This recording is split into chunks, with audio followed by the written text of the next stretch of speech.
Assalamualaikum warahmatullahi wabarakatuh. Alhamdulillahirabbil alamin. Assalatu wassalamu ala Rasulillah. Saudaraku yang insya Allah dirahmati oleh Allah Subhanahu wa taala, pada kesempatan ini saya akan menyampaikan bagaimana cara menggunakan sabar dan sholat dalam menghadapi ujian berupa perintah, larangan, dan ujian dalam bentuk musibah yang datang dari Allah Subhanahu wa taala. Yang dengan sabar ini dan sholat, ujian-ujian itu akan menjadi jalan ampunan yang datang dari Allah, rahmat, pengakuan, bahkan menjadi jalan bagi Allah untuk memberikan jalan keluar terhadap musibah yang kita hadapi, walaupun secara logika manusia kita tidak akan mampu keluar darinya. Tapi kalau Allah berkehendak, Allah adalah zat sebaik-baik penolong. Cukup berkata, kun fayakun, maka jadilah. Saudaraku yang dirahmati oleh Allah Subhanahu wa taala, tentu hanya Allah lah yang mampu menolong kita dalam urusan kita, terutama menghadapi ujian, perintah, dan dalam menghadapi musibah yang datangnya dari Allah Subhanahu wa taala. Tanpa pertolongannya kita tidak mampu melaksanakan, menghadapi ujian-ujian tersebut. Saudaraku yang dirahmati oleh Allah Subhanahu wa taala, lalu bagaimana cara menggunakan sabar dan sholat supaya bisa menjadi jalan ampunan, rahmat, pengakuan, dan jalan keluar terhadap musibah yang datangnya dari Allah Subhanahu wa taala? Sebagai orang yang beriman, Allah menyampaikan kepada kita bahwa ya ayyuhalladzina amanu sta'inu bis-sabri was-salah innallaha ma'as-sabirin. Wahai orang-orang beriman, mintalah kepadaku dengan sabar dan sholat. Sesungguhnya Allah bersama orang-orang yang bersabar. Saudaraku yang dirahmati oleh Allah Subhanahu wa taala, bagaimana caranya? Pertama, kenali jenis ujian yang diberikan oleh Allah Subhanahu wa taala. Diagnosa. Kemudian yang gunakan sabar itu berdasarkan jenis ujiannya. Kemudian yang ketiga, sambil minta tolong melalui salat kita kepada Allah Subhanahu wa taala. Semoga kita diberikan kekuatan untuk mampu menghadapi ujian berupa perintah, larangan, bahkan menghadapi musibah yang diberikan oleh Allah Subhanahu wa taala. Kita ambil satu contoh, dua contoh, atau tiga contoh. Contoh pertama, menghadapi ujian berupa perintah.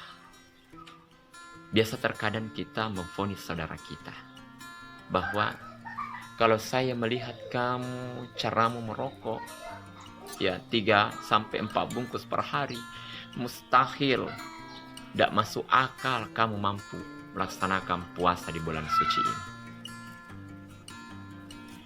Tapi karena orang yang divonis itu adalah mampu bersabar, kemudian dia berikhtiar melalui kesabarannya mencari ilmu bagaimana bisa berpuasa sehingga tidak lobek di siang hari, merasakan manisnya amalia-amalia di bulan suci Ramadan, seperti yang telah kita dengarkan sebelumnya bahwa ada 5 tips supaya kita merasakan lezatnya, manisnya ibadah-ibadah amalia di bulan suci Ramadan. Kemudian dia minta tolong kepada Allah, ya Allah, saya ingin melaksanakan perintahmu. Maka Allah akan memberikan kekuatan. Sehingga terkadang ada orang yang sudah kita vonis bahwa impossible untuk melaksanakan suatu perintah, seperti saudara kita yang perokok, tapi dia mampu melakukannya. Mustahil, karena bahkan di luar bulan suci Ramadan dia ingin menceraikan istrinya karena rokok. Lebih baik katanya dia ceraikan istrinya daripada rokoknya yang diceraikan. Tapi berkat kesabaran dan doa melalui salatnya, Allah memberikan kemampuan. Begitupun saudara kita, ada yang memvonis bahwa kamu mustahil bisa berhenti merokok. Tapi berkat kesabarannya, karena dia ingin mendapatkan pengakuan dari Allah Subhanahu wa taala sebagai orang yang beriman. Dia takut jangan sampai nanti di hadapan di pengadilan Allah Subhanahu wa taala saya mengaku beriman, ya Allah saya beriman di hadapanmu. Rabbana innana amanna. Ya Allah, sungguhnya saya telah beriman kepadamu. Tapi Allah mengatakan dalam surah Al-Baqarah, wa minan nasi may yaqulu amanna. Tapi apa kata Allah? Wa hum bimu'minin. Sebagian besar manusia mengaku beriman kepada manusia, tetapi apa kata Allah? Mereka tidak beriman. Kata buktinya Allah mengatakan, ya ayyuhalladzina amanu kulu min thayyibatim ma razaqnakum. Wahai orang beriman, makalah yang baik yang diberikan oleh Allah kepadamu. Jadi orang beriman itu beda kalau bukan orang beriman. Allah menggunakan kata ya ayyuhan nas kulu halalan thayyiba. Disuruh makan yang halal lagi baik. Tapi orang beriman hanya dipanggil untuk makan yang baik. Karena sudah tentu orang beriman hanya mencari dan memakan makanan yang halal. Maka dia bersabar dengan perintah Allah itu. Dia menerima dengan ikhlas dan lapang dada. Dan mencari jalan keluar bagaimana caranya berhenti dari rokok. Sehingga dia akan mendapatkan pengakuan dari Allah sebagai orang beriman. Bahkan sahabat-sahabatnya akan mengaku, kamu mampu berhenti merokok, saya ini tidak bisa. Bahkan dia mampu mendapatkan pahala. Karena kata Allah Subhanahu wa taala, siapa yang mampu bersabar ya terhadap perintah Allah Subhanahu wa taala, dia akan mendapatkan 300 derajat dari Allah Subhanahu wa taala. 600 derajat.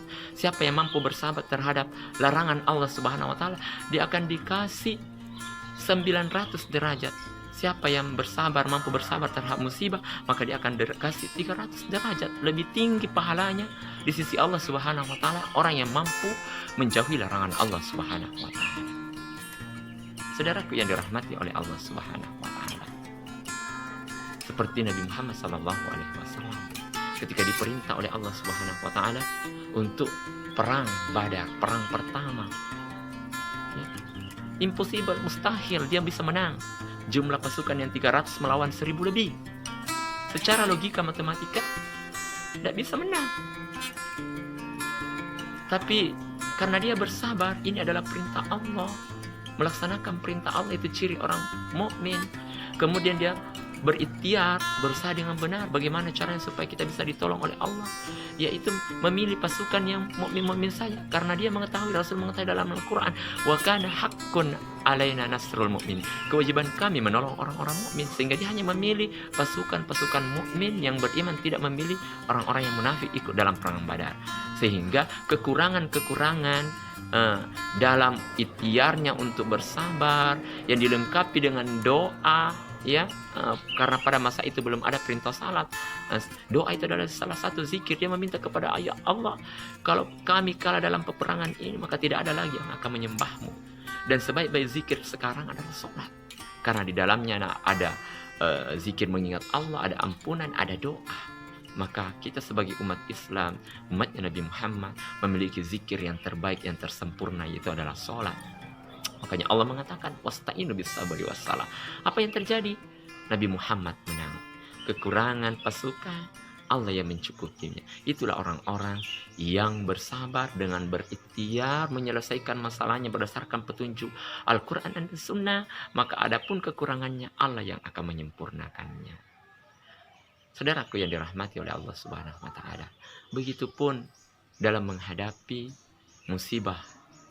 Maka ketika kita menggunakan sabar, ketika kita ditimpa musibah, yang pertama kita keluar dari lisan kita adalah inna lillahi wa inna ilaihi raji'un, menasihati diri kita bahwa ujian itu, bahwa kita ini adalah datangnya dari Allah dan akan kembali kepada Allah Subhanahu wa taala, sehingga membuat hati kita lapang, dada kita lapang, sehingga orang akan memberikan pengakuan bahwa wah, luar biasa saudaraku, dikasih ujian tapi dia tidak mengeluh, dia tidak marah-marah. Itulah orang-orang yang menasihati dirinya dengan kalimat istirja, sehingga mampu bersabar. Kemudian dia sholat kepada Allah untuk diberikan kekuatan untuk menghadapi musibahnya, sampai Allah memberikan jalan yang terbaik terhadap apa yang dihadapinya. Selamat mengaplikasikan sabar dan sholat dalam menghadapi berbagai macam bentuk ujian yang datangnya dari Allah Subhanahu wa taala, sehingga mudah-mudahan menjadi jalan bagi kita untuk mendapatkan ampunan dari Allah Subhanahu wa taala, pengakuan sebagai orang yang beriman dan bertakwa, sehingga dengan takwa kita Allah memberikan jalan keluar sebagaimana firman-Nya dalam surah Talaq ayat 2 dan 3, "May yattaqillah yaj'al lahu makhraja." Barang siapa yang bertakwa kepada Allah, maka akan diberikan jalan keluar terhadap masalah. Warzuqhu min haitsu la yahtasib, dan saya akan berikan rezeki dari arah yang tidak diduga-duga. Terima kasih, mudah bermanfaat. Wassalamualaikum warahmatullahi wabarakatuh.